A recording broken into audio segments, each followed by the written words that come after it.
the Indian Defence Minister to take an army proposal for the Indian Army to make light tanks to deploy to the India-China border. This will be a proposal for buying 354 light tanks according to the Indian media.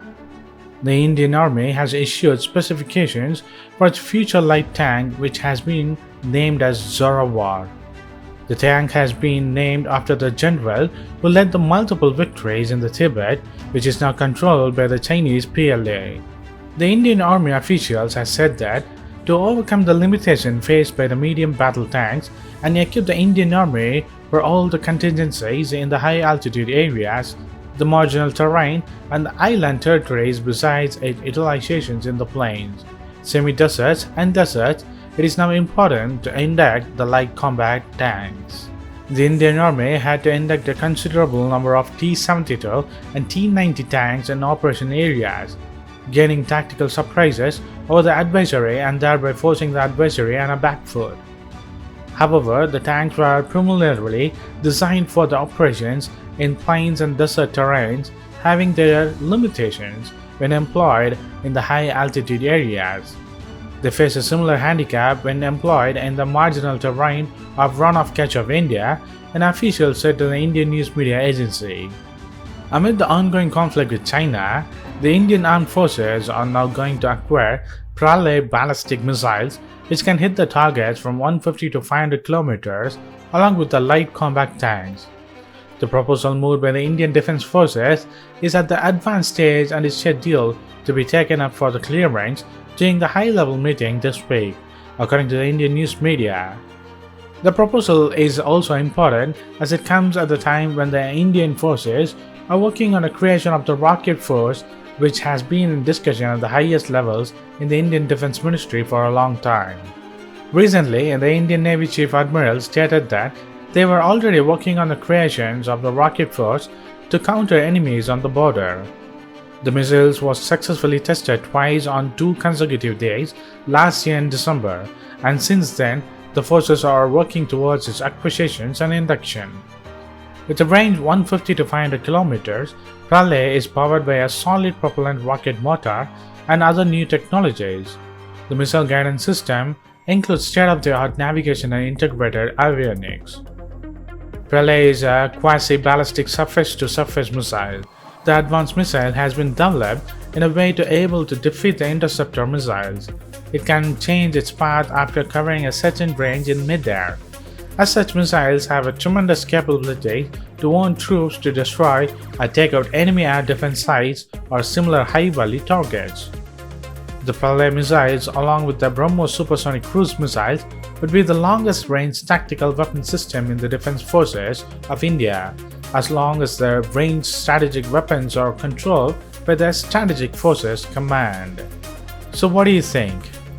Will India be inducting so fast with the tanks and the missile system to cover its entire China border and the Pakistan border with India? India has intensified the fighter operation in Ladakh, with frontline jets carrying out increased sorties, including night operations, as the Chinese Air Force has embarked an aggressive defense exercise across the border in Tibet.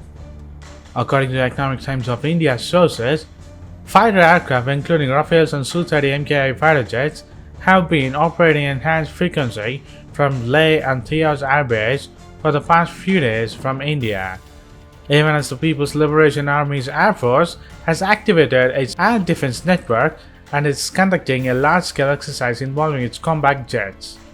On the Indian side, night flying is being undertaken with enhanced frequency, as there have been instances of Chinese fighter jets probing areas close to the contested zones in the eastern Ladakh.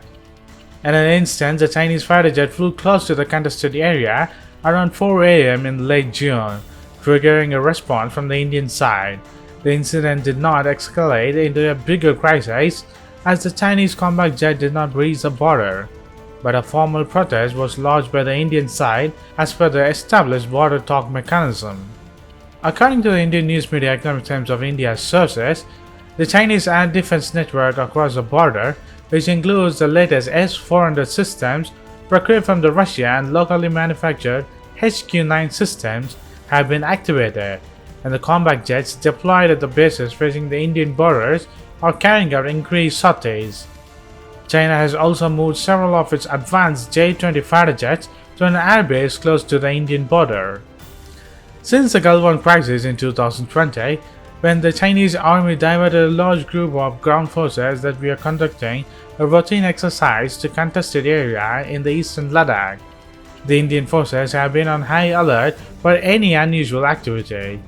At the height of the crisis in 2020 and early 2021, the Indian Air Force had moved several assets to the Ladakh border, including frontline jets, combat helicopters, and range of air defense systems. China is giving a major push to the infrastructure projects in India's immediate eastern neighborhood. The Myanmar Laos, Cambodia, Thailand belt, which will be Beijing's unprecedented access to the Indian Ocean region, often considered the New Delhi's sphere of influence. According to the Indian news media Economic Times of India, China is actively supporting Myanmar in different sectors, including a lesser-known strategic port project in the eastern part of the Shan state of Myanmar, beside the railway project in Laos. These projects got a major boost during the Chinese Foreign Minister Wang Yi's visit to Southeast Asia. Beijing is committed to turning Wangpang into one of the major regional ports of Mekong. The port plays a major role in trade with Laos and will also open the door to connecting with other countries. Besides, China's international trade corridor are not complete without the China-Myanmar Railway. Recently, China completed construction of the Delhi-Ruli Railway, which is a crucial part of the China-Myanmar international trade route. If you are new to this channel, please subscribe and please support us by clicking the thanks button below our video. China has begun work on the possible road network in the vicinity of a newly constructed bridge on the south bank of Pangkang Tso, near the line of actual control between India and China. Though the low-resolution satellite images currently available from the European Space Agency, the Copernicus surveys do not clearly show the stage of preparedness of the new construction in detail.